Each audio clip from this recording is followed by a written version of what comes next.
everyone. Good evening. How are you? Welcome to another episode of All the Things, the show where we talk about all things related to God, life, and the Bible. I am Monique Dusan. And I am Krista Bontrager, also known as Theology Mom.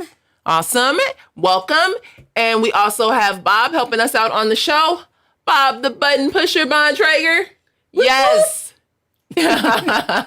Pushing all the buttons. Oh, we got a little extra. Yes. Yes, a little extra. Welcome. I finally got a haircut. Woo! Oh. Well, that was the big event of the week. The big event of the week. So you've had some events. Well, this week has oddly felt a little bit more calm in the news. It hasn't been as crazy. Yeah. I'm grateful for that. I'm grateful for calm news weeks. The show is brought to you by Center for Biblical Unity. Yes. And the Theology Mom podcast. Ooh, that was last week. Yes. And Family 210 Clothing, where you can get your Center for Biblical Unity merch. Yes, if you have not ordered a Center for Biblical Unity shirt yet, I say go out and do it. Click on the link and order a shirt. The proceeds go directly to the Center for Biblical Unity, and you have a really cool shirt. Yep, $5. It comes in other colors. $5 of each purchase goes directly to us to help launch the Center for Biblical Unity. Yes. And we have more designs coming. Yes, we do. Very soon. It's really exciting. Really exciting. You can also visit the centerforbiblicalunity.com to find out more about us, what we're standing for, what we're doing, and how you can support aside from a shirt. And if you want to support the show right now, all you have to do is just click on that share button there on social media. Please share, like, follow, give it a thumbs up on YouTube. You can comment and chat with us during the live stream. And we want to invite your engagement as we try to juggle 45 things at once here. Push the show forward, watch all the chat streams. Monique's watching the... Justin. Oh, they can.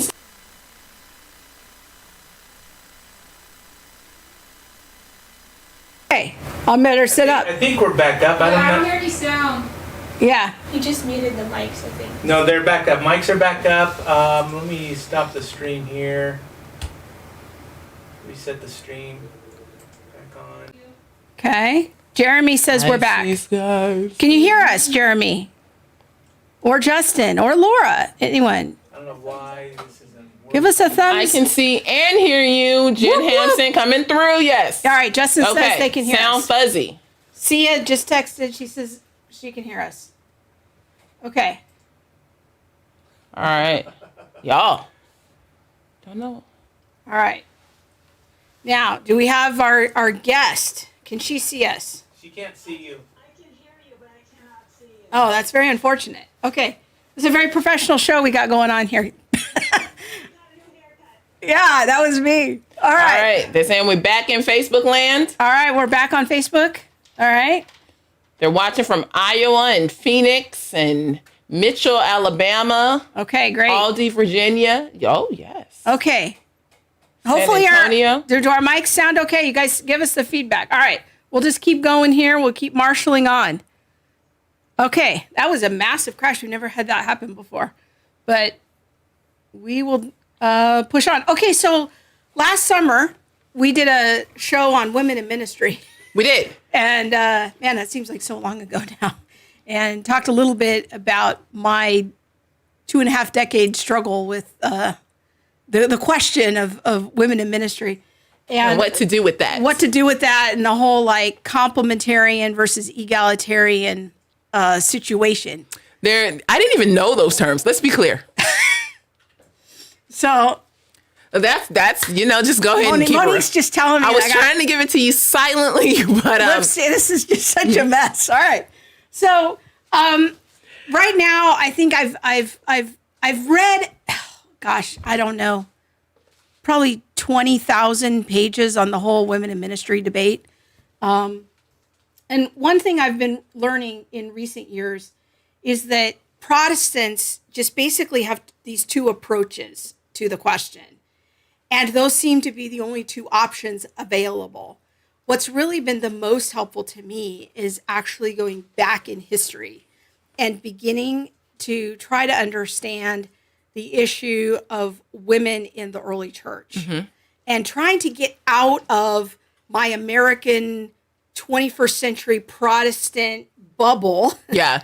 and going back into a more ancient context. Yeah, to really see, well, these people were the closest to Jesus. Yeah. How did he do it? How did they do it? Yeah. Like knowing that many of them walked with the Lord Yeah. and had an entire framework or, thought process of how do we address the topic of women in ministry? And what does it look like? How did the subsequent generations Yeah. of the early church understand that? Because what I'm noticing, like, for example, in egalitarianism, which is it used to be a view of focusing on your spiritual gifts as a woman. It used to be a view about empowering women to use their spiritual gifts. But in recent years, I'm seeing egalitarianism get more and more captured by critical theory, and in particular, feminist theory. And I've actually stopped recommending certain resources that I used to recommend people go check out because they've become so overrun with critical theory. And I don't think that they're actually guided so much by scripture as they used to be. And so I'm really looking forward to our conversation tonight because we don't want to fall into like the whole smash the patriarchy narrative that our culture is running toward right now. And even some in Protestant churches. Let's step back and ask the question, how did the early church historically understand these issues related to women and help that inform and shape our souls and our minds so that we're not just inadvertently bringing in the culture. So egalitarianism would be the view that women should be in ministry, should participate equally with men? That there's no position that's not open to them. Okay. That's a way of saying it. Okay. There's other nuances there, but that would be it. The complementarian view would say that... it's called complementarianism. Yeah. Okay. They would say that there's different roles for men and women. Okay. God ordained, God designed roles, which I think there's some truth in both of these perspectives. Yeah. And so it just kind of depends on how you come at it. Anyways, I've been wanting to do a show for a while on kind of a more historical approach to these questions. So super excited to have my recent New Testament professor. I think I mentioned on the show a few times in the spring, I was taking a class on New Testament survey at a local Coptic Orthodox seminary. And my professor was Dr. Jeannie Constantinou, who is just an amazing New Testament scholar. So super honored to have her with us on the show tonight. So I want to welcome her. Dr. Constantinou. Thank you very much for having me, Monique and Krista. It's a pleasure to be with you. Oh, it's so great to have you here. I just am so excited about this. And we have many viewers who are Protestant. We do have a few that are Orthodox. I think all of my Orthodox friends are watching tonight. So maybe we could start by talking a little bit about your background and where you teach. And maybe you can just tell us give us a little understanding of Orthodox Christianity. Okay. All right. Let's start with who I am. Yes. I'm married to a priest, a Greek Orthodox priest. He's been a priest for 40 years. We've been also married for 40 years. So I do think that being a clergy wife, very involved in parish life and ministry, gives me a unique perspective on these things from both a perspective as a woman, also doing ministerial kinds of things in the parish, and also seeing what my husband does as a priest. I have a number of degrees, 6 degrees, 5 of them are in theology. And the last degree that I got was my PhD, and that was on the subject of the interpretation of the book of Revelation in the early church in the East. And since even before I got my PhD, I've been teaching in a number of places. Krista mentioned the Coptic School of Theology in Anaheim. But most of my work is down here in San Diego, where I teach at the University of San Diego, which is a Catholic institution, and also the Franciscan School of Theology, which is another graduate school. but I've taught at UCSD, at community colleges, lots of different venues, also Orthodox schools of theology. So I've had a lot of experience in a diverse sort of a background with people of all kinds of different backgrounds, which has been very enriching. So, so maybe you could tell us a little bit about your background, because you're Greek Orthodox, and yes. that's going to be new for a lot of our viewers. Many Protestants think that Catholicism and Orthodoxy are the same thing, and they're not. So maybe you can give us about to address that. Okay, let's talk about that. So what is Eastern Orthodoxy or Greek Orthodoxy? First of all, the Orthodox see themselves as being one church, not many churches. There's the Greek Orthodox, the Russian Orthodox, the Finnish Orthodox, the Polish. They operate independently because that's how the early church was. But we see ourselves as one church because we have the same beliefs and the same practices and the same history. So what is that? It's nothing like Roman Catholic, except in a few sort of outward forms. So Protestants are always sort of framing their identity against Roman Catholicism because the Protestant movement grew out of Roman Catholicism. And to tell you the truth, if I had been in Western Europe at that time, I'd probably have been a Protestant too, because a lot of the things that the reformers were objecting to about in Roman Catholicism were wrong. The things that the corruption in the Roman Church and the papacy and things like this. But the reason why there was a split in the church even before the Reformation was because we didn't agree with what the Pope was doing in Rome, but we didn't split. That's not how we see it. People say, well, they broke off, but we didn't break off. It was the Roman Church that diverted itself, that changed the historical trajectory. All of the extraordinary claims of the papacy, the changes in liturgics, the changes to the creed, the change in theology, all of those things happened in Western Europe. And many of the changes that took place were what gave rise to the Protestant Reformation down the line. We never had a Reformation because we just continued with the same ancient teachings and ancient traditions and liturgical practices that were part of the early church. And so how we're similar to the Catholic Church is that we have clergy, we have hierarchs, but so do Protestants also. They have bishops, they have deacons, they have priests and things like this. But our thinking is very different, and our attitude towards sin, towards salvation, towards the clergy, things like that are very different than in the Catholic Church. So we really shouldn't be lumped into with it. So I'm always amused by people say, well, are you Protestant or are you Catholic? Well, there's a third choice. There's a third option. Yeah, and it's so interesting because nobody ever thinks that way. So whenever I'll watch some program where they're talking about what Christians think about something, they interview a Protestant, they'll interview a Catholic, and there's no consideration at all for the Orthodox. And we are the second largest Christian group in the world behind the Roman Catholic. And everybody thinks, well, the second largest must be, I don't know, Lutherans or somebody like Baptists or Episcopalians, the Anglican Communion. But we have, 300, 400 million people who are Orthodox in the world. So we're a huge part of the Christian communion, but we're kind of ignored, basically.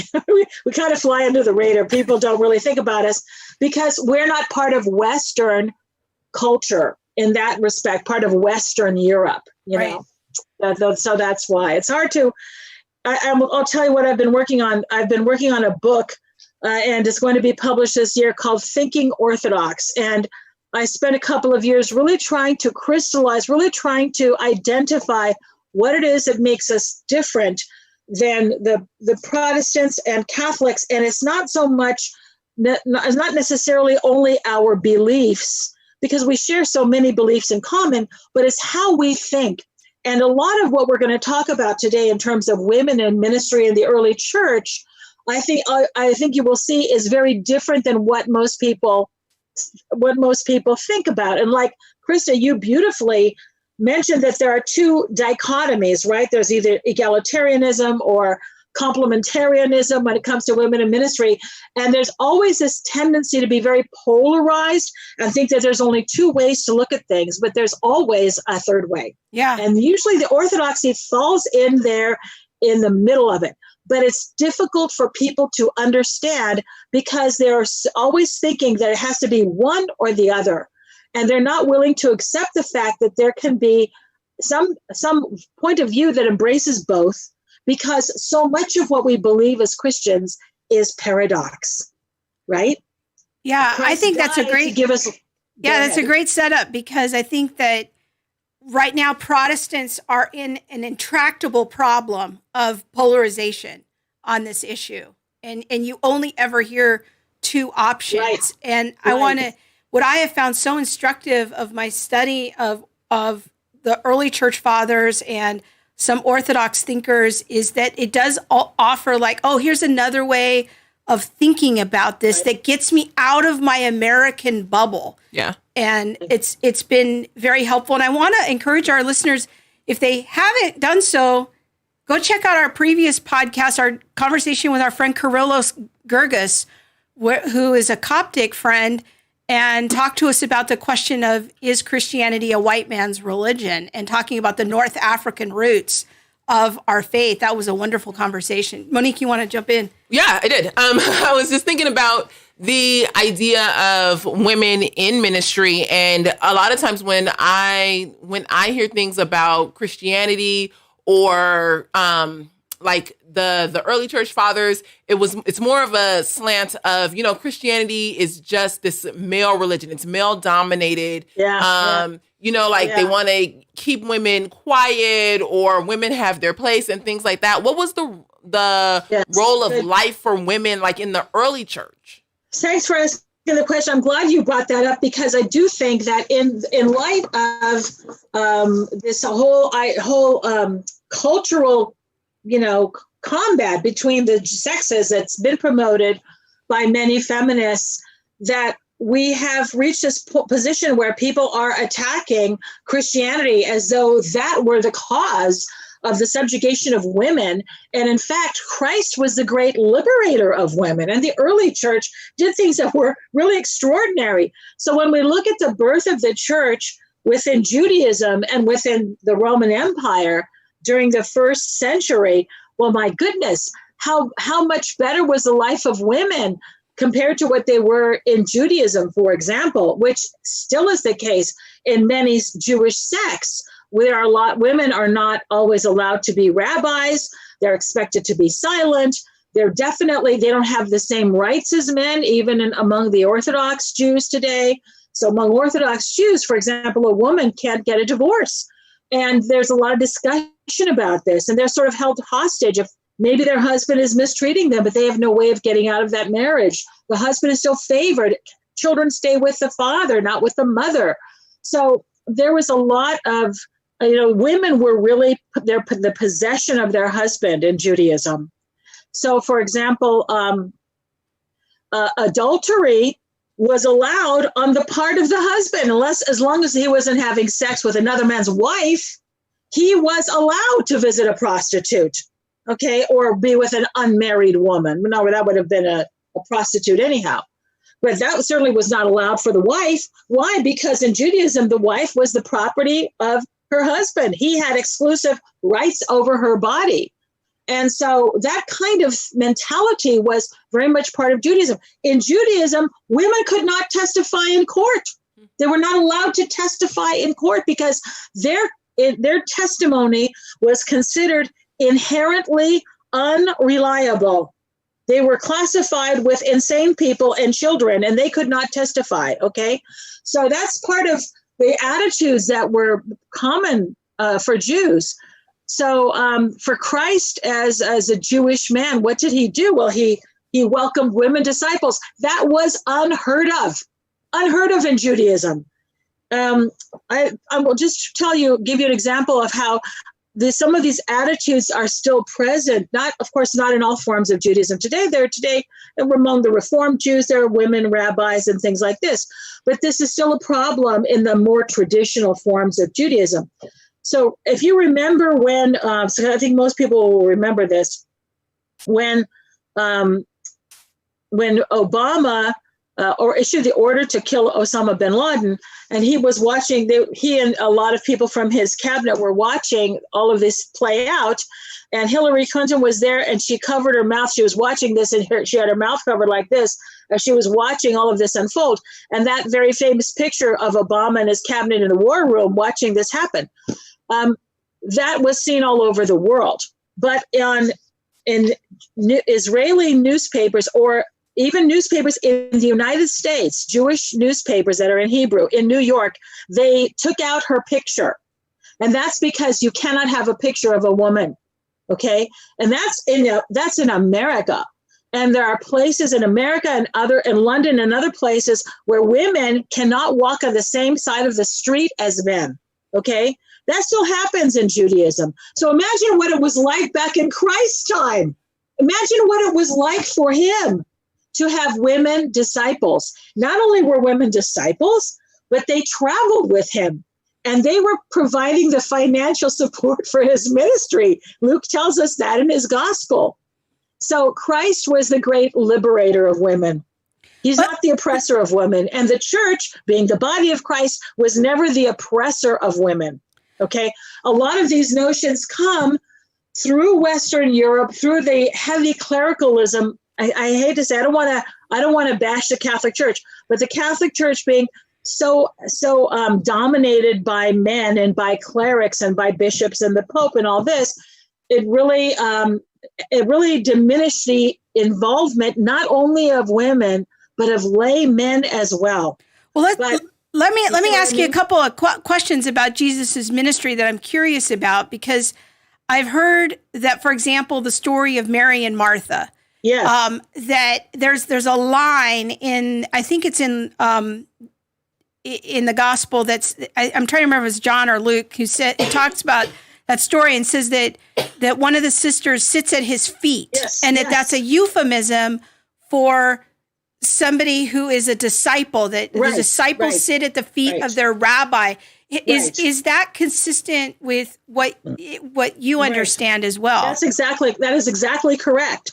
Because teachers always sat. We think of students as sitting and teachers as standing, but it was the reverse. Teachers sat on a stool or a chair. And that's why today at a university, they have the chair of this and the chair of that, because the teacher was the one who occupied the chair. Students sat on the ground. And so at the feet. And so definitely in that story, which is in the Gospel of Luke, you have Mary being praised for sitting and learning, whereas Martha, good, because she was also serving, she was helping, she was cooking. So, but there's a time for that, and then there's a time for listening and learning. So Jesus praised Mary rather than Martha, and saying it's not going to be taken away from her. So that's a very important story in terms of how Jesus viewed women. Also, the story of the Samaritan woman at the well, the fact that he had a long conversation with her, a private conversation. And so when the disciples come back and they see him talking to her, they all want to say, why are you talking to her? Because that was an unusual thing to do, especially with a Samaritan. So, and status made no difference. Jesus was open to having female disciples, and he had them. And so, and the woman there, the Samaritan woman at the well, she really kind of goes on to become an evangelist of sorts of her community, and her name is preserved in historic tradition as being, the first evangelist to the Samaritans, and that Philip, the evangelist, from what I understand, comes later in the book of Acts and builds on what she started there. Do I have that correct? Right. So she's literally an evangelist in the sense that she calls her village to come and meet Jesus, right? Come and see a man who told me everything I ever did. Could he be the Christ? So, and first of all, notice that Jesus asks her to bring her husband. This is how he elicits her confession that she doesn't have a husband. She's been married 5 times, etc. So men were not supposed to speak to women in public. Even rabbis didn't speak to their own wives in public. That's how low the status of women was. But he obviously doesn't think there's anything wrong with having a conversation with her. By saying that, go bring your husband, he was just eliciting this information from her so that he could show, start talking about her life, which she changes the subject. But you are correct. She not only brings a village, and the village welcomes Jesus, and he stays with them for 2 days, but after that, obviously they become believers. And they said, the villagers say, it's not because of your testimony, but because we have seen and we have heard and we believe that this is truly the Savior of the world. So she brings a village to Jesus, but they also come to faith in Christ themselves. Afterwards, she is known in the early church. She takes a name, the baptismal name, Photini, Photini, and she's a very famous saint in the Orthodox Church, and that means enlightened. Photini, like the word phos, like photograph, anything having to do with the word phos means light. So she's the enlightened one. She had children, and they all became saints and sisters. They traveled, and they became evangelists themselves. Yeah. Oh, wow. Now, I have a question. So there's a difference and a distinction between an apostle and a disciple. Okay, let's talk about that. We do have the way the term apostle is used today is different than the way the early church used it. So you sort of asked me about my background. I not only teach New Testament and Introduction to the Bible, I teach early Christianity. So this is my field, okay? So I just want you to think about this. The term disciple is generic. All of us who are Christians, we're all disciples of the Lord, right? Your term is disciple is just a learner. So somebody who's a Buddhist is disciple of the Buddha. If you're a Christian, you're a disciple of Jesus Christ. However, apostle in the early church was specifically used for anybody who was an eyewitness of the Lord. That is, they were followers of his earthly ministry, and they saw him alive again after the resurrection. And there were hundreds of apostles, and we know this for a fact. Today, when we use the term apostle, we mean the 12. We're using it as synonymous with the 12. But if you look at the Gospels, the 12 are called the 12. Okay, and if you just look, you can do a search and do the 12, and you're going to see that term comes up a lot. Or, after the death of Judas, you have the 11. Okay, but you have the 12. So the 12 are the leadership. They're called the 12. But apostle is much broader. And because Jesus did have female disciples, they were also considered apostles. And we are certain of this for the following reason. Because in chapter 16 of Romans, when Paul is greeting various people in the Roman church, he mentions this married couple, Andronicus and Junia. And they are a married couple, and he calls them apostles. Now, some translations have tried to make Junia a man, okay? Okay. Now, that's how I was taught in seminary. I'm going to have some disclosure here about what I was taught in seminary was that Junia was either one of two things. It was a man's name or it was a scribal error. Because we all know, I think the latent assumption was we all know women can't be apostles. Now, where do you get that idea from? From the Roman Catholic Church.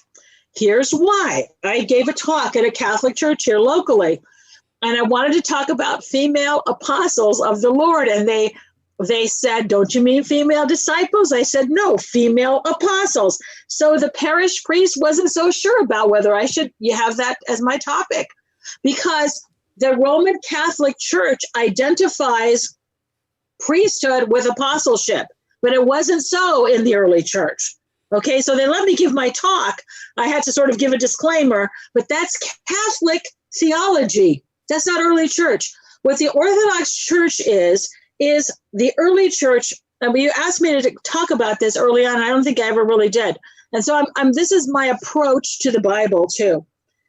The Orthodox Church is the early church in continuity without changing anything. So we have the same ideas, the same mentality, etc., as the early church. So whatever they did, whatever they believed, whatever they taught, that's what we try to do.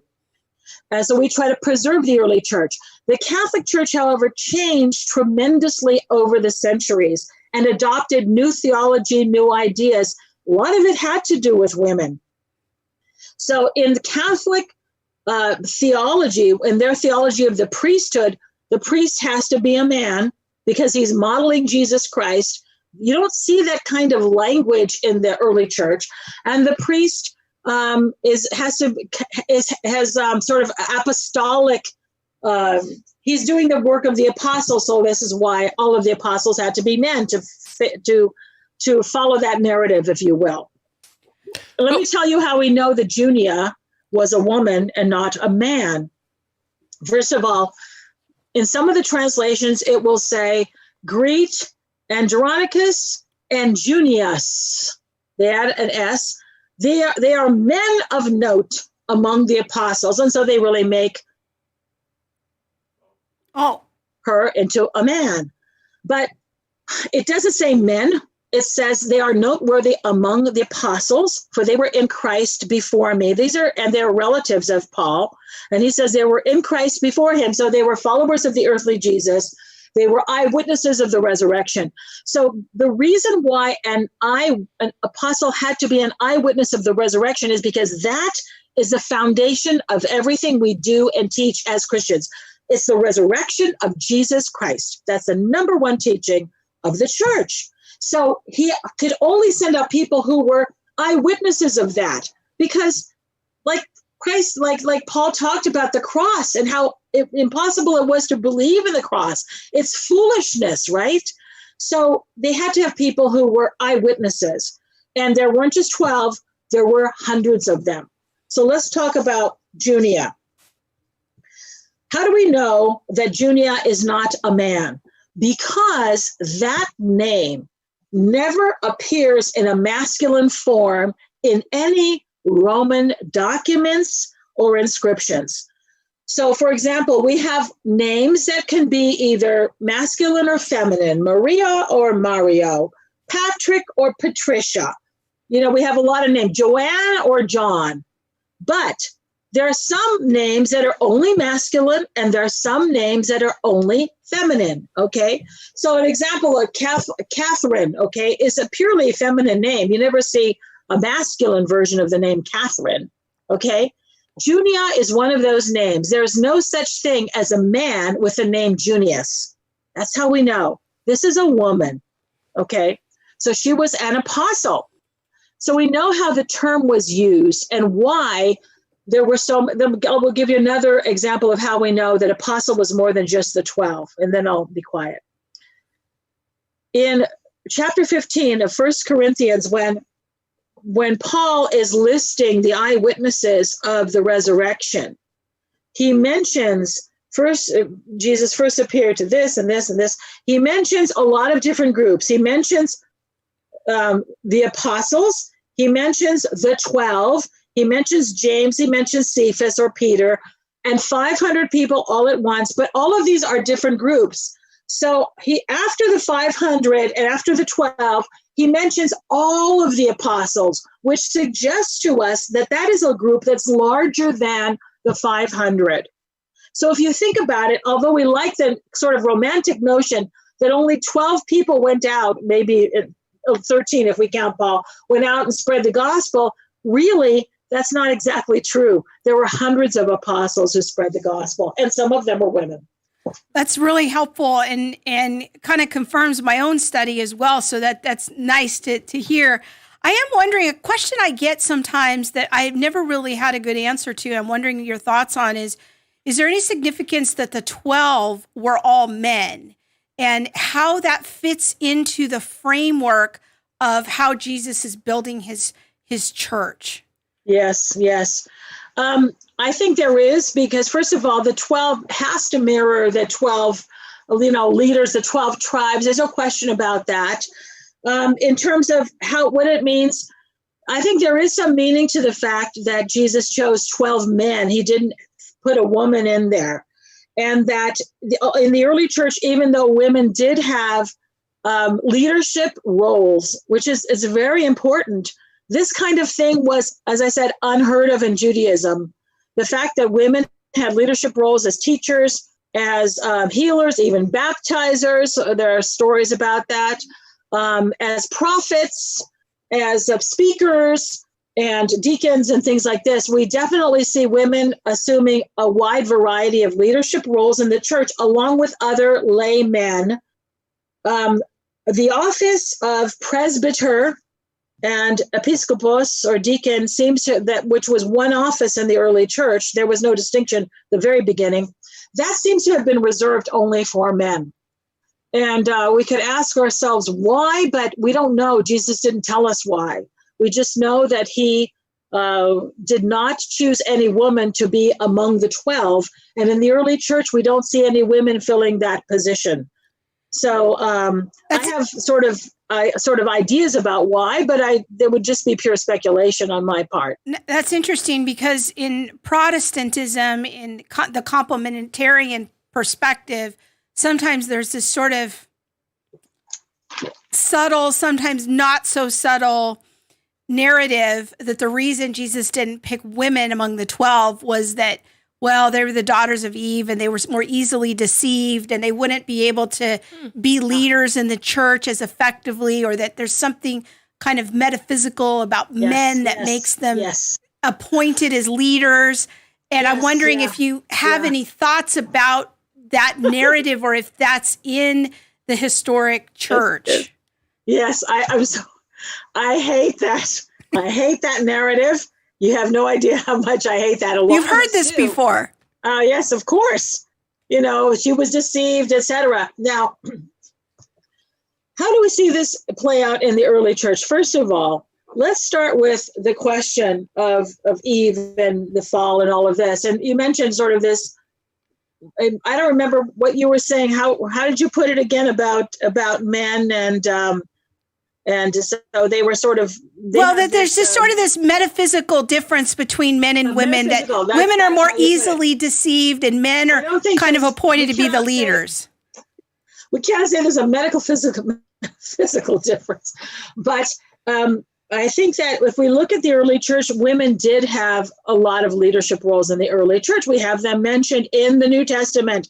Priscilla teaching Apollos, Phoebe, who's the deacon who's carrying the letter to the Romans, etc. So we definitely see women engaged in all kinds of ministry and very active in the early church. I don't think there's a metaphysical difference, but here's my biggest objection to that whole argument about Eve, okay? And this is it. Because without question, we recognize that male and female are created equal, okay? That doesn't mean they're the same. That just means they're created equally in the image and likeness of God, right? Male and female, he created them. Even in chapter 2 of Genesis, when we see the woman created from the side, from the rib of the man, she's not created from some other stuff. God doesn't look for some other material with which to fashion the woman. She's made from the same stuff as the man, right? So you cannot argue that there's some difference between men and women in that respect. However, that doesn't mean that we have identical roles, right? In society, in marriage, we obviously, women being the ones who give birth to babies, end up having a different kind of a role most of the time. But that doesn't have anything to do with a metaphysical difference. It's partly nature, partly certainly given to us by God as a gift in many ways. But that doesn't mean that we are confined to that or that we must assume that role. One of the things that Jesus did, I'm going to get back to the whole question about Eve. One of the things that happened in the church is that women were given the option not to get married. Okay? So we have a lot of women in the early church choosing monasticism. And while that might sound to a lot of us, me included, like not such a great choice, do I want to become a nun or do I want to get married? But let's remember that was at least an option. Before that, women had no option. What would you do? It's not like a woman could go out and have a career like today. They didn't go on dates and meet a man to marry. Their family chose their husband. There was no such thing as a career or a job. Okay, maybe you could do certain types of handicrafts and things like this, but mostly your choice was to get married or to become a nun. But nuns had an intellectual life, and they had freedom, and they had a life that was, in which they were freed from the normal demands of husbands and children and household and things like this. And that those kinds of, that the life of a woman was very demanding because they didn't have any of the modern conveniences and prepared foods and things that we have today. So that was a life of real drudgery. So to have the option to choose monasticism was a really positive thing, and a lot of women chose it. But let's talk about Eve. I'm sorry that my mind went there, but I was thinking about Jesus and the fact that women had another option. It's okay. I'm sitting here just learning and observing. Okay, good. So here we have, let's talk about Eve. So we have male and female created by God in the image and likeness of God, right? So they're both in the image and likeness. There's not one that is higher or better than the other, but they, in that respect, obviously they are complementary because they're male and female. So there has to be some difference because they are male and female. All right, now we have the fall, and what happens? The earth is cursed, Adam is cursed, and Eve is cursed. So they all fall under these kinds of, and of course, death enters, sin and death enter the world. Now, what happens with the death and resurrection of Jesus Christ? Don't we teach, or we certainly should, that the death and resurrection of Jesus Christ means the liberation of the human race from the effects of sin and death? That goes for Eve too, not just for Adam. So what? Because of Eve's sin, it says your husband will lord over you, right? Shouldn't that be something that also ends with the death and resurrection of Jesus? Yes, it does. So that's why the church is very different from Judaism. You see, in the church, men and women are equal, but we don't really use that kind of language. Why don't we use the language of equality that was so popular in our culture?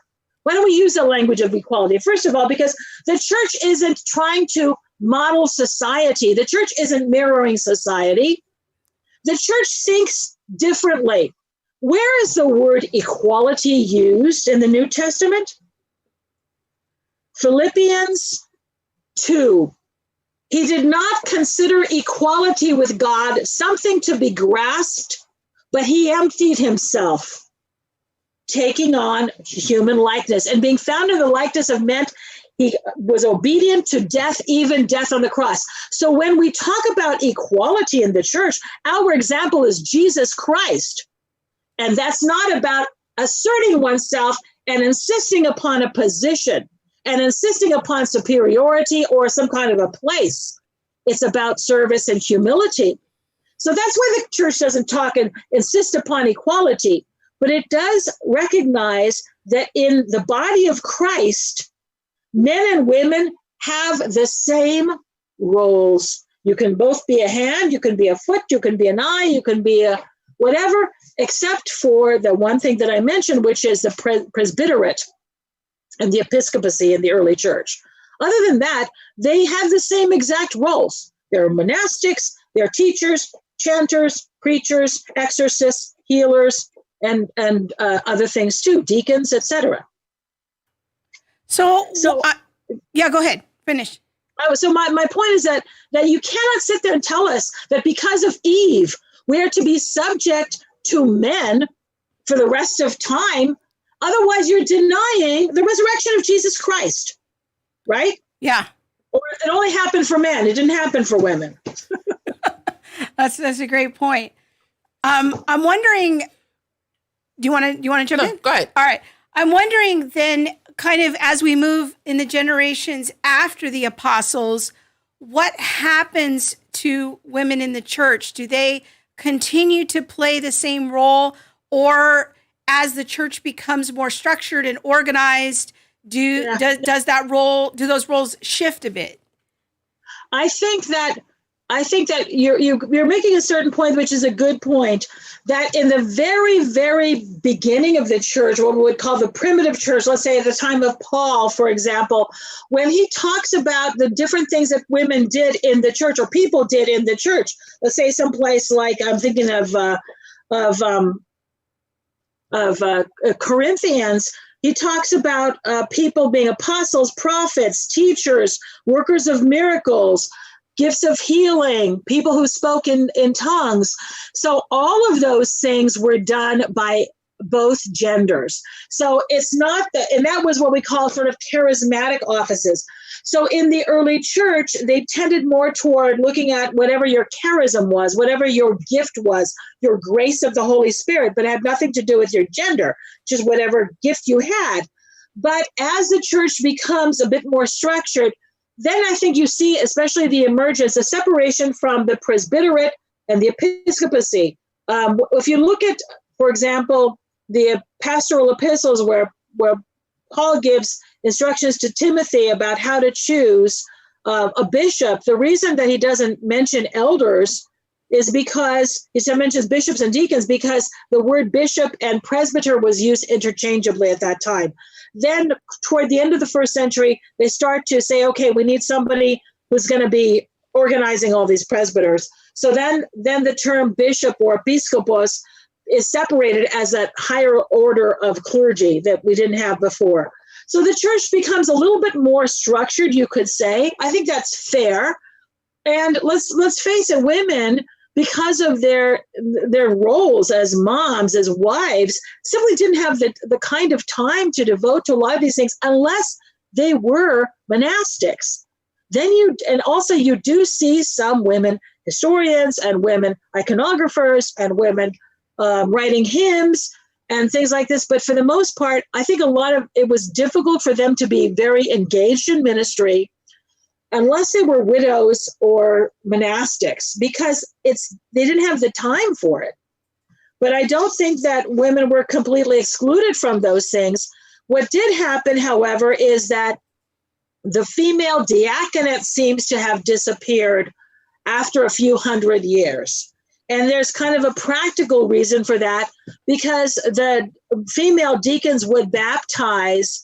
Most converts to the Christian church were adults, and they were baptized completely naked.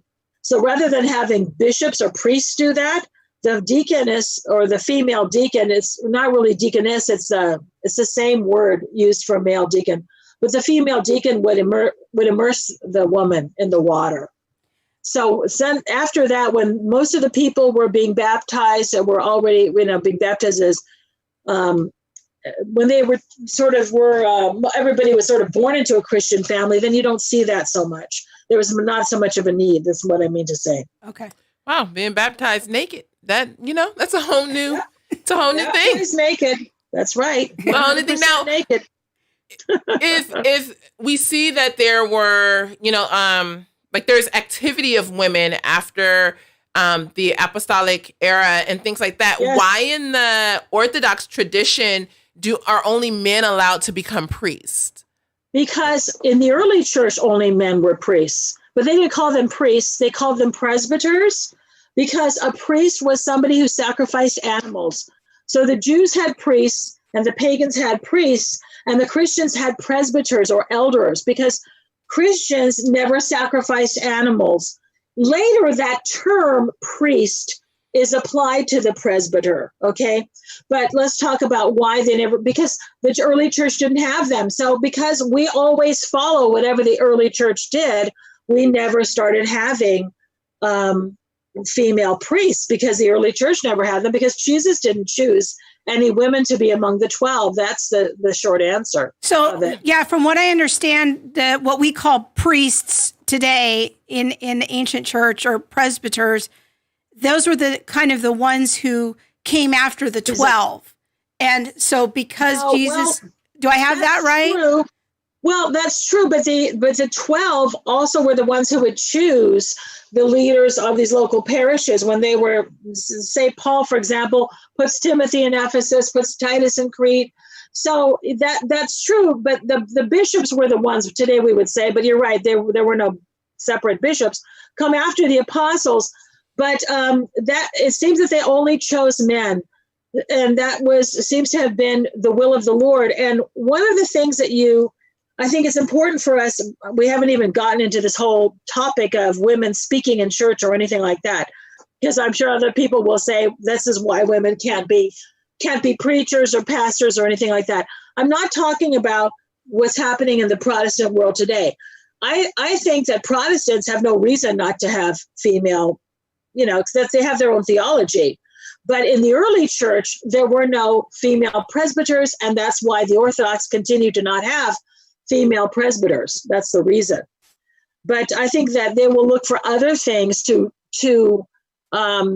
I think there's a lot of Christian traditions in which there's a very heavy sort of I don't want to say anti, but a strong sense of male domination over women, and the idea that women, I was asked this question whether or not, I was told actually by somebody that women are not supposed to even teach other women, that all teaching authority is given to men. That's not supported by the Bible. Women, the whole thing about women being silent in church, even that wasn't followed. In other words, the interpretation of that is wrong. This is what I'm trying to say. Yeah, I think that one thing that's been helpful for me to understand is kind of the office of deacon in the early church was something that was open to women, and early on it was a very kind of broad title for a lot of different things that could fall under that umbrella. And women, yes. And so there was a lot of flexibility there, but as the church grew and became more structured, now I know my Coptic friend tells me that the female diaconate is still a thing in the Coptic church for the most part, but other areas of Orthodoxy that sort of waned. So I think that the way they use that term in the Coptic tradition is more akin to teacher, rather than as an ordained position. In the Orthodox Church, a female diaconate has basically disappeared. There's been a lot of discussion about reviving it, but then the question would be, for what purpose and what would the role be? Because the female diaconate had a pretty specific role of ministering to women and children, particularly in baptism of adults. So since that's really not an issue so much anymore, and even with adult converts, we don't baptize them naked anymore. That was the early church. That's one concession we've made. But I don't think that they still have the female diaconate in that sense of an ordained position even in the Coptic church. Okay. All right. None of the Orthodox do. But they call them deacons, or they'll call them, they're more like a teaching ministry. But you're right that I think what we have to look at is what was open to women in the early church. And I would like to discuss this issue, if you're willing, about the injunctions that Paul gives about women being silent in church. Sure. Yeah. Yes, because there's a comment on one of our feeds about that. Okay. So where do we see this? We see this, of course, in 1 Corinthians in chapter 14. Now, how are we to understand that? How do we interpret that? Because one of the important things that we must do in biblical studies is to remember the context of a statement, in which we don't just pluck verses out of the Bible and just take them as absolutes without considering the context. So in chapter 14, he says that women must be silent in church, and if they want to ask their husbands something, let them ask them at home. So people have used that to say that women cannot be preachers, they cannot teach, and they have to just be quiet in church. What their job is to do is to just be quiet, okay? Well, how can that be a correct interpretation of that verse? When earlier, St. Paul was saying that when a woman prophesies, she should cover her head, right? So obviously they're giving prophecy in church. And even earlier in chapter 14, he's talking here about proper behavior in the worship service. That is the context of that statement. Okay, and I will tell you that he says, listen, when you come together, each one, not just the men, each one has a hymn, a lesson. I'm in 1 Corinthians 14, verse 26. A tongue and interpretation. Let all things be done for edification. If any speaks in a tongue, let there be only two or the most three, each in turn, and then let someone interpret. In other words, they were all talking at the same time. So there was chaos. So in a large portion of 1 Corinthians is about making sure that the worship service is done orderly and that people are reverent. Okay? It is in this context, after he just says each one is going to talk, he says women should keep silence in the churches, for they're not permitted to speak, but should be subordinate, even as the law says. And then it goes on to say, if she should ask her husband if it's shameful for a woman to speak in church. Well, obviously, he's not talking about her role in the worship service, either to speak in a tongue or to give an interpretation or a prophecy or something like this. And even early church fathers understand it as them being quiet and not talking, because we do have a tendency to be kind of chatty. And rather than saying to your husband, what did he say? I didn't hear what he said. What did that mean? Ask your husband at home. And that injunction could just as well have been given to men, but men don't talk as much as we do. That's just how they are. Okay. So that, even in the early church, by people like St. John Chrysostom, who is, by the way, too often maligned as a misogynist, and he's not, he says that. He says that Paul here is simply talking about women holding conversations during the worship service. Now, the other place where we see this about women being silent and learning in submission is 1 Timothy chapter 2. Okay, he says, women should adorn themselves modestly, etc. Verse 11, let a woman learn in silence with all submissiveness. I permit no woman to teach or have authority over men. She is to keep silent, and then etc. Now, here again, this is Paul. But doesn't Paul have female teachers? Doesn't Paul have one of his closest friends, Priscilla, who taught Apollos? So we don't just lift up those verses and use them to bash women over the head and say, you see, you have to keep quiet. We have to look at the context. In the early church, women were definitely teachers and preachers and apostles and all the rest. So he cannot mean that. So here again, the early church fathers, including Chrysostom, says he is not saying that women cannot teach. And even St. Gregory, the theologian of Nazianzus, says that it's not about that. It's about women having authority in the sense, and this is a very special word, it's not the usual word for authority, but it's a word that is used for episcopal authority. I'm going to find the right verse for you, okay? Authentine. It means a woman cannot have that is a word that is used for absolute authority. Authentia. It's not the usual word for authority. There's no English equivalent for this word. So when Paul says a woman cannot have authentia over a man, he means absolute authority, and that's the authority of the episcopacy, the authority of God, etc. That word is used very, very rarely. Okay, so she can teach. She can even teach her own husband. Okay, she can teach men. There's nothing to limit women to that. So this is a misinterpretation of this verse, not considering the historical context and how that verse was understood in the early church. Okay? That's very helpful. Yeah. I wish I had learned that 25 years ago. It would have saved me a lot of grief. Okay. Monique's going to read through some of the comments. So we're getting on one of our Facebook feeds. There's a couple of questions here. Yes.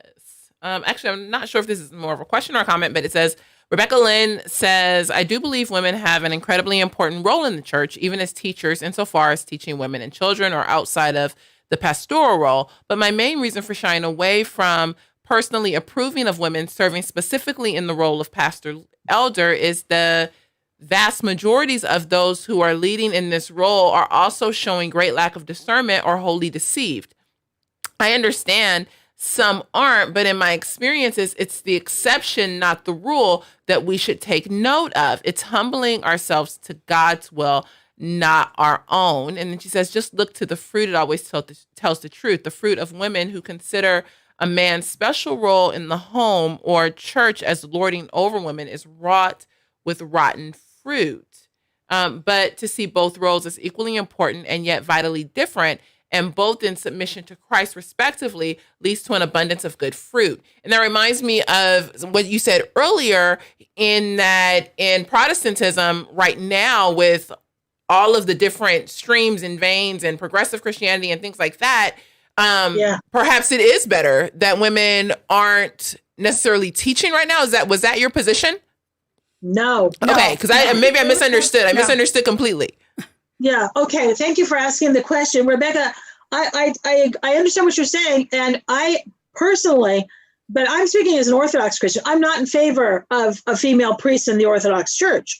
That's because we have never done that. Okay, we are just following the tradition of the ancient church. I think there are reasons why women weren't called to that by Christ, but I believe that was his decision.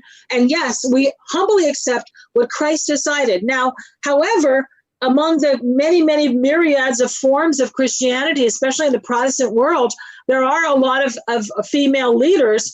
And obviously, because there are so many different forms of Protestantism, if somebody doesn't agree with that, they wouldn't necessarily have to have a female, pastor if they don't agree with that. But I do agree with you, Rebecca, that we are equally important as men, and yet we are not called to have the same exact role. However, in the early church, women were called and allowed to ministry and allowed to teach. But it's a charism. It's a gift of the Spirit, and you have to be trained. You can't just get up there and start preaching. And there are a lot of people who do that. There are a lot of Protestant churches where the pastor doesn't have to have any knowledge, real knowledge about the Bible, right, or any training in pastoral direction. And this is disastrous. It is, I don't know that it has so much to do with the gender as to do with whether or not the man has the right character, is prepared theologically. I mean, people get up and they say whatever comes off the top of their head. And they feel like the Holy Spirit is speaking through them. And you can be equally deceived as a man, not just as a woman. I think that's a really good word. We did a show last summer with a friend of the ministry that we did a whole show on the lack of seminary education among many Protestant and especially non-denominational trends right now in Protestantism. We are very troubled by this because we think that this is a major problem for why so many churches are drifting into more progressive theology, because their pastors are not being properly grounded in the historic Christian faith. There's no foundation. You're right. It's not just progressive theology, but heresy. Yes. Okay.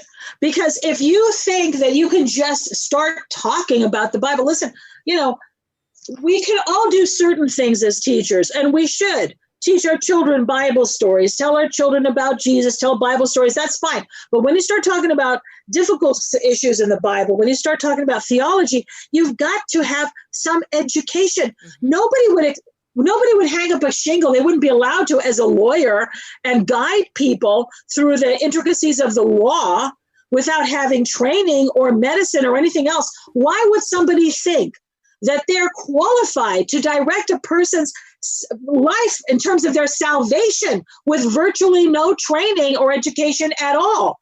And there's a lot of pride. There's a lot of arrogance. Well, the Holy Spirit called me and told me to be a preacher. Well, that's great. Go to seminary, learn something before you endeavor to teach other people. Okay, even Paul talks against that. He talks against a new convert being put in a position of authority in a church. Okay, so rack that clip. We're going to make that into a clip. That was great. Okay, Monique's got another question. The next one is, can you explain the requirements of a deacon? It only mentions men. Okay. Well, the requirements that Paul has for a deacon, he only mentions men, but I think that the same things would apply. If you look at the kinds of things that Paul talks about, he's talking about character. A deacon can only, and also a presbyter or a bishop, can only have been married once. They have to have a good character. They have to have good families, etc. So it's all a matter of choosing a person with good character. That was the requirement in the early church, and that must have applied to women as well. Very good. Do you have any more questions? I'm looking. All right. So I got one more question when we're at the very end. Let's see. Wait. Jeremy has one. He said, are there many Orthodox folks? And I know you hit on this globally, but are there many Orthodox folks in America? And do you know about how many? Yes, we're still a minority in America with several million, maybe 4 million, 3 million. We're still a minority in the United States. But there are Orthodox churches in every city, practically, certainly all the major cities. And in most places will have an Orthodox church. And so we're here, but we're still not very well known. Partly because I think in the past, a lot of these churches were established by immigrants from Greece, from Russia, from the Middle East and other places in Eastern Europe.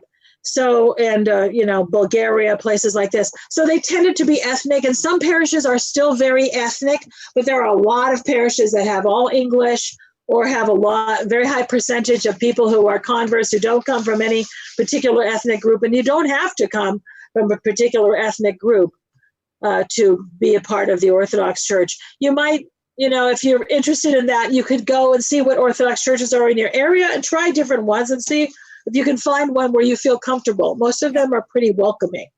Awesome. The next one is, was the attitude of men toward women in Hebrew culture a result of legalism or their interpretation of the law? Yeah, that's a really good question. I think it had to do with, I can't say, but I'm not 100% certain about that. Part of it has to do with Genesis, the whole Eve thing. And if you think about it, of course, you're going to be stuck there, right? Because if you don't have Jesus Christ, who reverses the effects of the fall, then you're stuck with this reality where men are dominant and women are meant to be submissive, and that's just it. But also, I think a lot of it has to do with the idea of ritual purity and impurity associated with women. And this is, again, something that Jesus did not recognize. So when we talk about his attitude toward women, you have the woman with the hemorrhage who was afraid to speak to him, who was afraid to ask him for healing, and she just wanted to touch the fringe of his garment, right?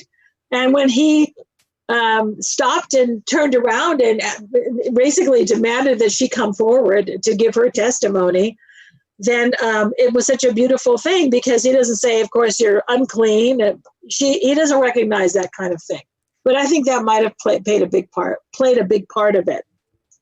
Because any discharge of bodily fluids is uncleanliness in the Old Testament law, right? Right. Okay. All right. I think we're good. Okay. Okay. All right. So my last question is just to give our viewers just a little snippet of a interesting, I think, difference between Protestantism and Orthodox practice. One of the more interesting things that I've learned about is the role of the priest as kind of a spiritual father in the life of the parishioner. And I think that many of us in Protestantism don't realize the kind of spiritual and emotional poverty that we suffer, that we don't really even realize because of fatherlessness and having spiritual direction. And I'm just wondering if maybe you could share with us a little bit about that aspect of the Orthodox tradition. Yeah, I think what you said is very profound. I really never even thought about it to that extent, but you're right. There is so much poverty and so much in terms of the lack of a sense of having a spiritual director. If your pastor is primarily, and for many in the Protestant tradition, the pastor is really judged on how well he can deliver a sermon, right? And of course, there's other ministries that are part of the parish, but a lot of it has to do with your preaching ability. But that's just a very small part of what an Orthodox priest would do, for example. But it's the idea of spiritual fatherhood is also part of the Bible. When St. Paul says, I became your father in Christ Jesus, and you have many guides, but you do not have many fathers, he said. I became your father in Christ Jesus. So people developed a very intimate relationship with Paul, and sense as a father, as a spiritual father, somebody to whom they could confide, somebody who would direct them. And so much of the spiritual life really does require an experienced person who will guide you and somebody that you can talk to. And I love the way you put your question, because so often today, there are so many people who are really struggling and they don't know where to turn, and they have psychological issues. Sometimes there are family problems, marriage problems, and you need an objective person to talk to about these things, because very often we can't see beyond our own experience. And also because we're so invested in the emotions of a problem or of a situation, we need an independent third person to sort of bounce things off of. And the priests in the Orthodox Church do this very well. And it is a position, I think what's really different of priesthood from the Orthodox perspective than the Catholic perspective is, I think, because in the Orthodox Church, lay people have a lot of influence and a lot of say in what happens in parishes. So we don't have the feeling that the priest is in charge of everything. There's no heavy sense of authority like you have in the Catholic Church, where you have the Pope, then you have the cardinals, then the bishops, and then the priests, and then the lay people down here. They don't really have a say. In Orthodoxy, we've always felt very much a part of the church and determining, even on a very basic level, the direction of our church. So even though we have a hierarchy, there's also a very strong lay tradition. And so the priest isn't so much seen as having this kind of power. Maybe that's why Orthodox women they're not clamoring for the priesthood, because the priesthood isn't seen as a position of power, but a position of service, the way Jesus served. He said, I came not to be served, but to serve. And to show this, he washed the feet of the disciples. That's not just a gesture to be imitated on Holy Thursday. It's reality. So the priest is really the father of the parish. He's the servant of the parish. People call him when they have problems. They're upset about something. There's a family crisis. Somebody is sick. Somebody is dying. Somebody's getting married. So he's very much a part of their life. And they also talk to him about their problems.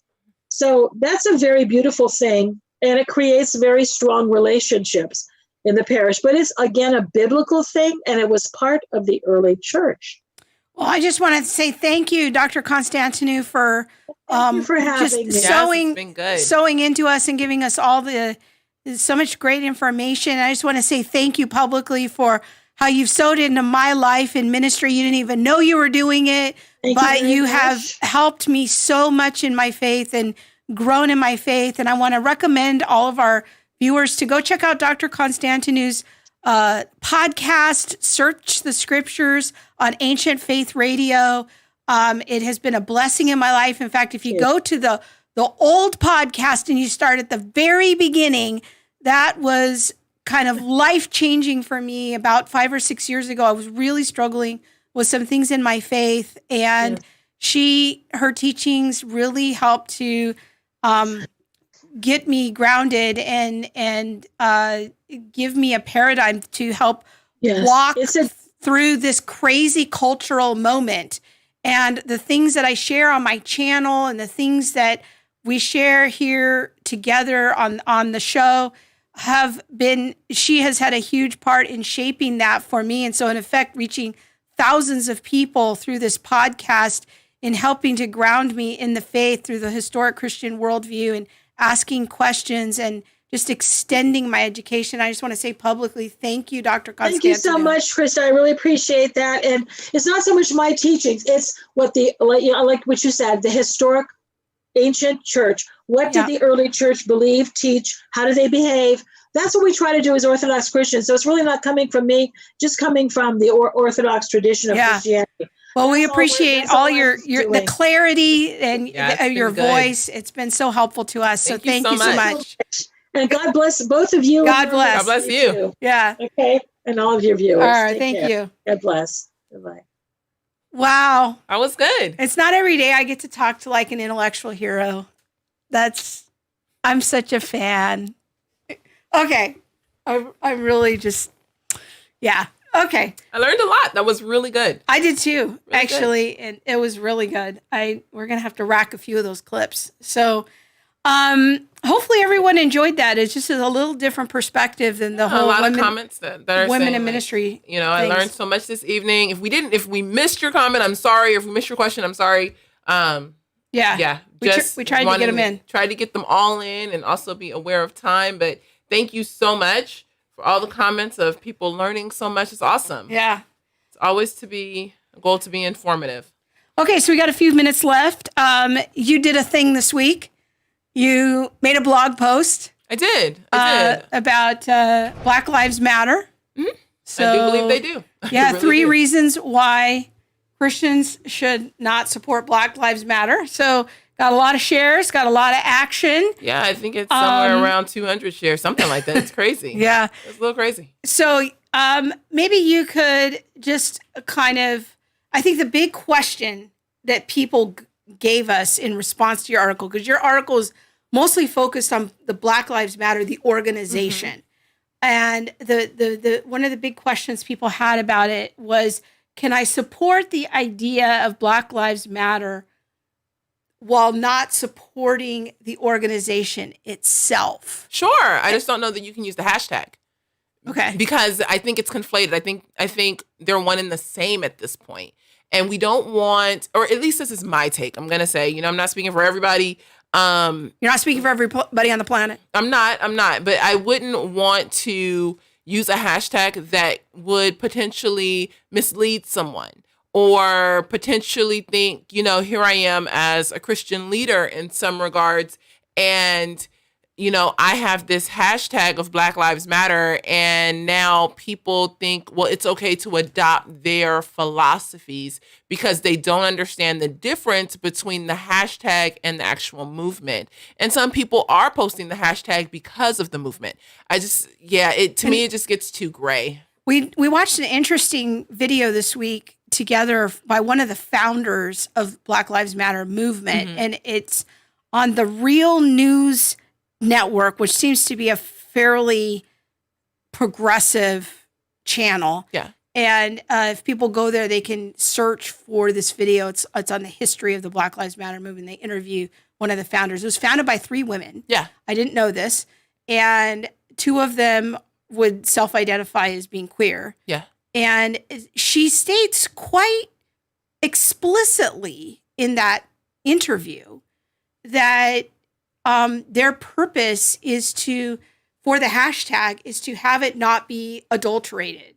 That it's very much, they want their movement and the organization to be tied to the hashtag. Yes. They do not want it to be hijacked or changed. Basically what they're saying is, I said what I said. Like that little I feel like phrase that's going around right now, like, hey, I said what I said. And that's what she's saying. Like, Black Lives Matter. I said what I said. Like, I'm not trying to have you say all lives matter. I'm not trying to have you say blue lives matter. I'm not trying to have you say, whatever lives matter. It's Black Lives Matter. And I respect that. If that is her stand and that's what she's putting forth as her, organizational standpoint, who am I to say, well, please change that. You can stand where you stand, and I'm going to stand where I stand. And in that vein, though, is why I say I don't know that we can use the hashtag even though we do believe that Black Lives Matter. Sure. Yeah. And I think in that clip, it's also interesting that she explicitly states that she and her partner, one of the co-founders, were trained in, she calls herself a trained Marxist, a community organizer, and that this is part of their ideology. So you're not being unkind or uncharitable in saying these things in your blog post. This is from them directly. Yes. And I think that that's an important point. Now, could we, if we want to, another question we've been getting is, well, how can I stand with my Black friends, family, brothers and sisters in the Lord if I don't use this hashtag? Could we just make a post stating our theology, but not use the hashtag? I think there's so much cultural pressure right now about the hashtag. If you don't use the hashtag, silence is violence, kind of a thing. Yeah, and I think that's weird. Like, I just wonder at what point did we get away from the idea of relationship? Like, me sitting next to you and letting you know that I care and that we're in this together. At what point did did hashtags take the place of relationship?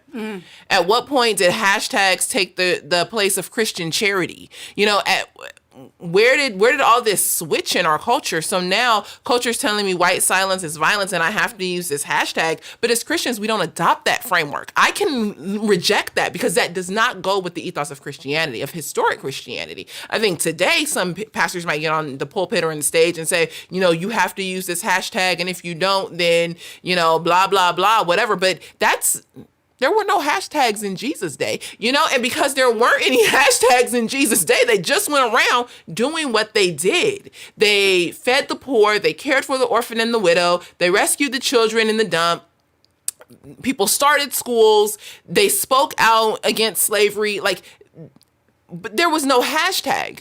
You know, so why do I now need to couple my action with a hashtag? To be legitimized. In order to be legitimized. Like, that's what culture's telling me I must do. But what does the word say I must do? Yeah. Black lives do matter. I'm Black. I'll keep saying this. I'll keep saying it over and over and over again. Black lives matter, y'all. I'm Black. Hi. But we don't have to prove our stand. But I don't have to prove my stand to anyone. I can be in relationship. The proof of my stand can be evident as I walk out my life. It doesn't have to be, oh my gosh, like I'm so woke, I'm so down because I use the hashtag. Yeah, I see what you're saying there. You know, and it's like if you really want to make an impact, your hashtag ain't making no impact. Like, let's just be clear. Can we be, what is your hashtag really proving? Your life proves something when you go get in the life of someone else. Go tutor somebody. You good at math, go tutor a kid. You know, you want to go make an impact, volunteer at your local shelter, at your local food bank. They're everywhere.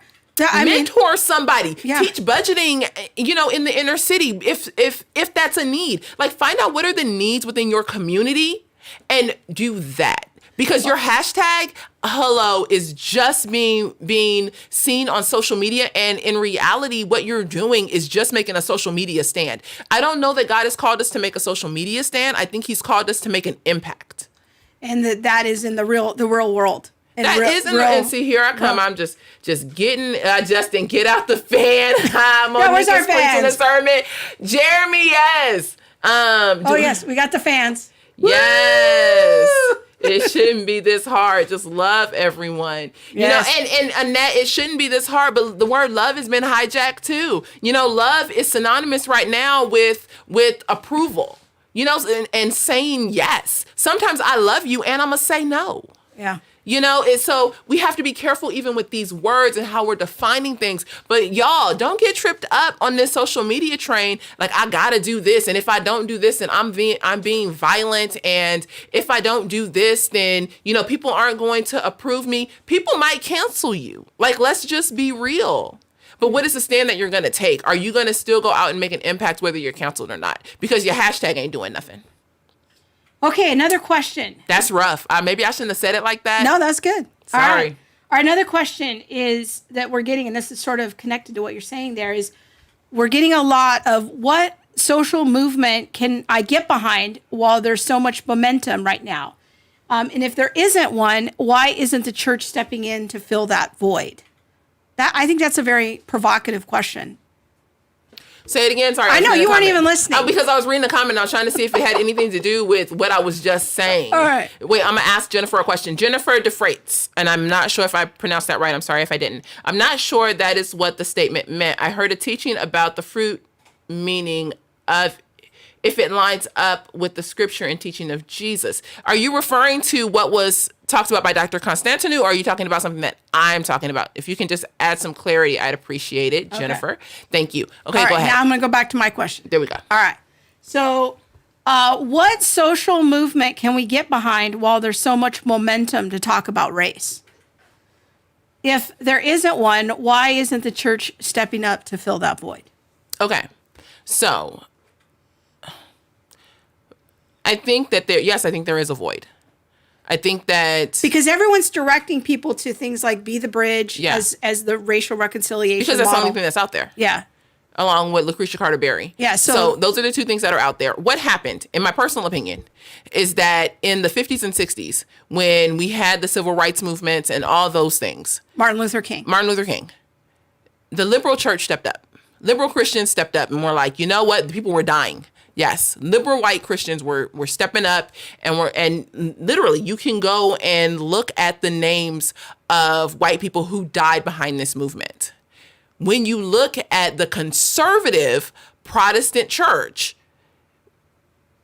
people were quiet. The white evangelical conservative church, they didn't have much to say. And now what we get, and from that time forward, I would say I haven't seen much from. There's some, but but I haven't seen much. Yeah, and so I'm not. It's not like this huge diss, come down, thing like that. It's really not. What it is. Sorry, we just had a little, things falling. What it is there's a void, and if there were more conversations. I've never, in my years of living and going to church, I have never been in church and had a sermon about anything regarded to any kind of racial anything. And now here we are, 60 years past, some of these movements, and we're trying to play catch up.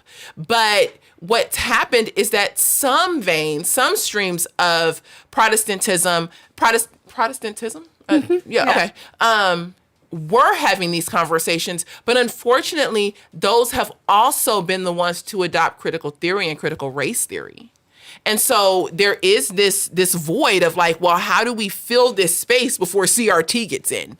Well, now we have to play catch up. We have to gain the trust. Because we weren't there in the beginning. So now people are like, I don't know if I can really trust that. You guys haven't been talking about justice or race or anything in the longest time. And now all of a sudden, conservative Protestants want to have these conversations, and we're seeing things like Louis Giglio interviewing Lecrae, and every ministry, well, we're some black people we can dig up and have a conversation about race.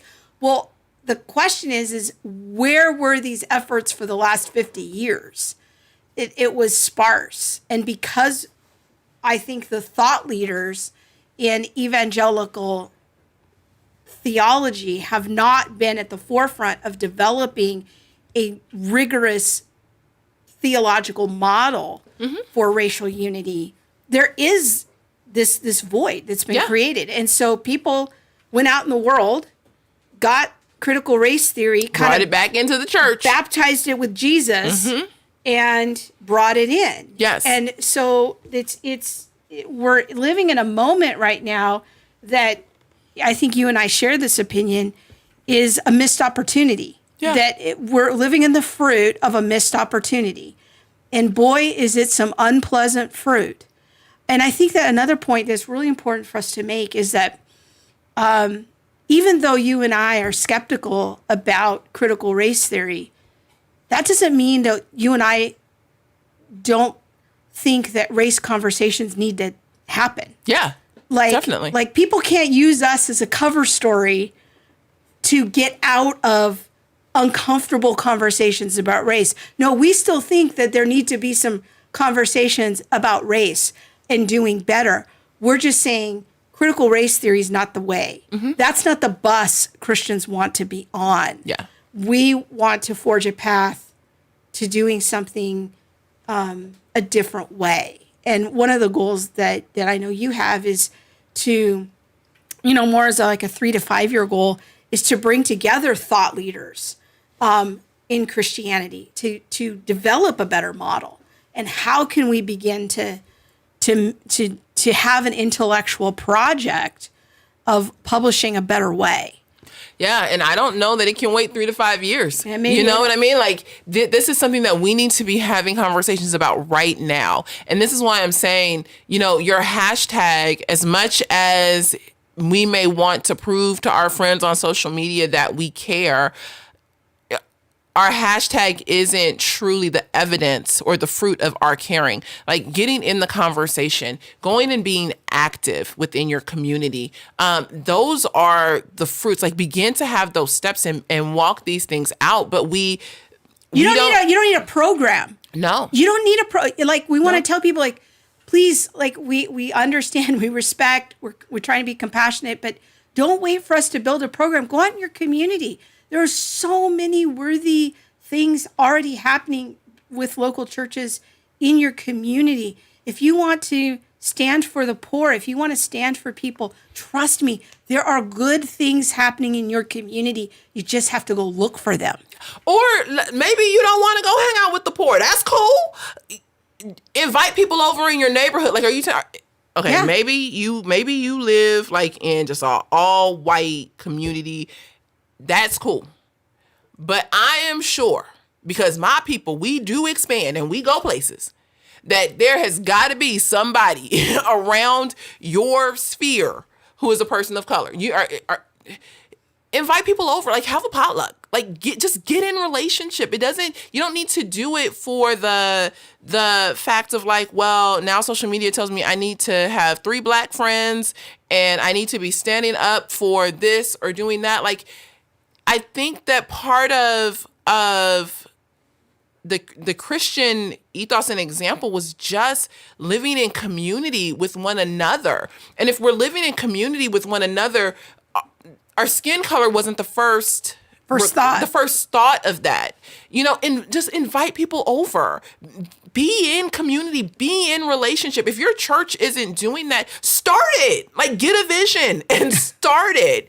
That is what's important. It's how we are walking this out with one another. And as we walk this out with one another, then that will grow and develop to being walked out within our community. But people have to have a vision for it. Yeah, that's really good. Okay. I think we finally reached the end. I think so. All right. Well, we hope you enjoyed the show tonight and that you found it educational and helpful. We want to encourage you to share the show and be sure to check out Center for Biblical Unity. You can follow them on Facebook, my page, Theology Mom. Yes. And all the things show. We want to thank you for watching tonight. And we do look forward to continuing the conversation next week. We're having on Dr. Thaddeus Williams. He wrote a book called Confronting Injustice Without Compromising Truth. And I also contributed a little bit. I was excited about that. He is a professor at Biola.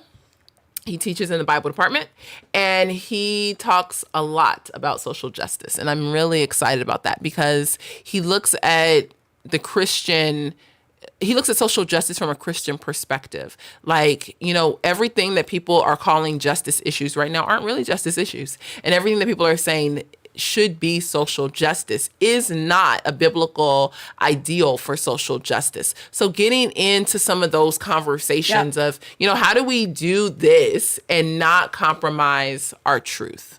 Very good. Looking forward to it. We will see you on social media. We do thank you for watching. Be sure to share the show. Thank you so much for watching. Good night and God bless. Bye.